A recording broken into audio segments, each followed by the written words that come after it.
Hello बच्चों, let's read this question. According to collision theory, not all collisions between molecules lead to reaction. Which of the following statements provide reasons why this is so?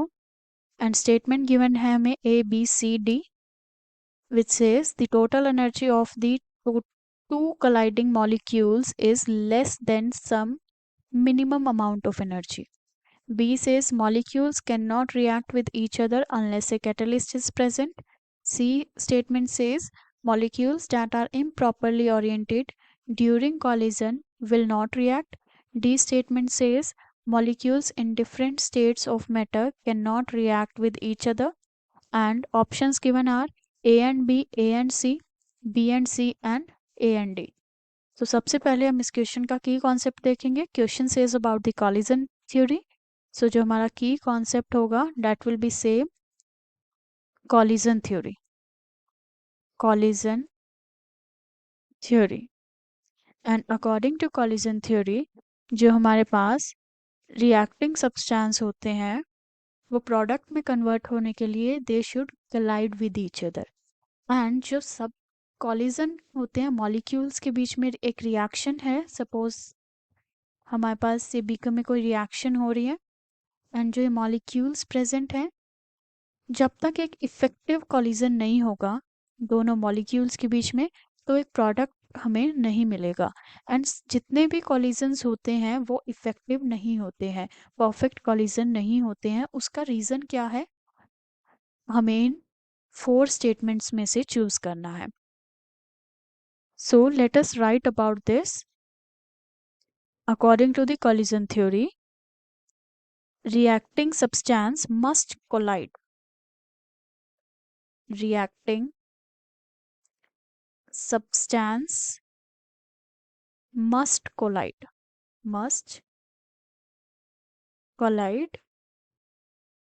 And जो collision होगा that should has the minimum energy जिसे हम collision energy बोलते हैं and that should be greater than the activation energy for the reaction. जो reaction के लिए activation energy required है उससे भी ज़्यादा होगा तब कॉलिजन इफेक्टिव होगा. So we can write molecules must collide with enough energy with enough energy जिसे हम कॉलिजन एनर्जी भी बोलते हैं. Collision energy must be greater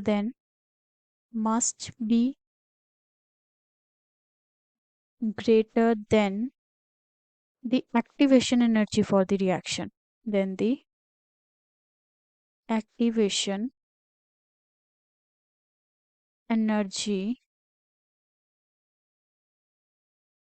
for the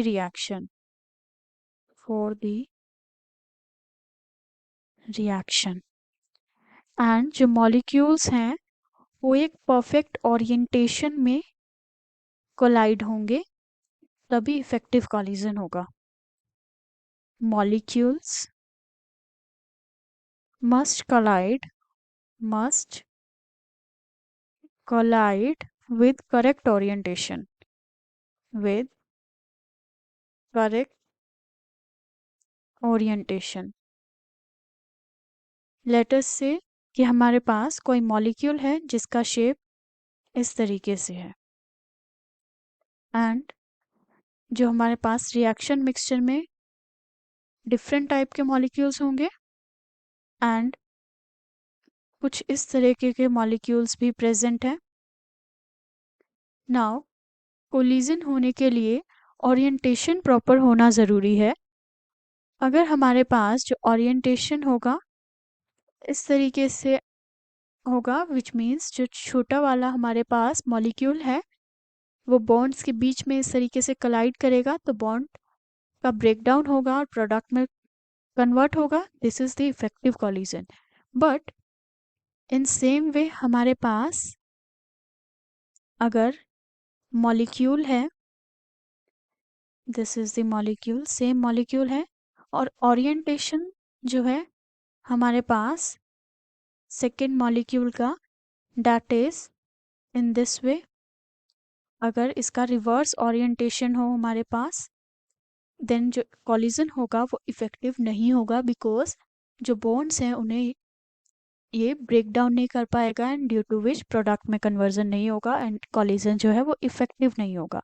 so orientation of molecule also depends for the effective collision.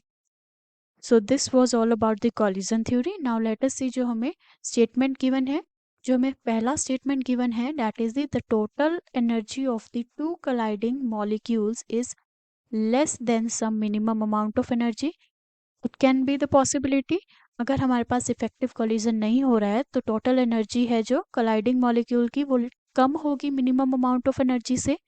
सो ये हमारे पास possibility हो सकती है जो हमें स्टेटमेंट ए में गिवन है। जो हमारे पास स्टेटमेंट बी है that says molecules can not react with each other unless a catalyst is present. ऐसा नहीं होता, बिना कैटलिस्ट के भी बहुत सारी रिएक्शंस है जो पॉसिबल है। सो जो हमारे पास स्टेटमेंट बी है that is incorrect for this. जो स्टेटमेंट सी है which says molecules that are improperly oriented during collision will not react. अभी हमने देखा orientation is very important for the collision. So अगर ओरिएंटेशन ठीक से नहीं होगा मॉलिक्यूल का तो कोलिजन हमारे पास नहीं होगा रिएक्शन में।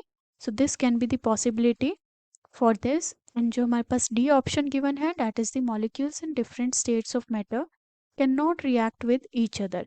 ऐसा नहीं है, अगर डिफरेंट स्टेट्स ऑफ मैटर में हमारे पास मॉलिक्यूल प्रेजेंट है so they can react, collision हो सकता है। So this is not the correct reason for this. Hence we can say जो हमारे पास स्टेटमेंट ए है और स्टेटमेंट सी है that is the correct response. So जो हमारा फाइनल आंसर होगा that will be option second, option second which says A and C. So let us mark option second, और option first, third और fourth जो है वो incorrect है. So this was the whole solution. Hope you understood it well. Best of luck.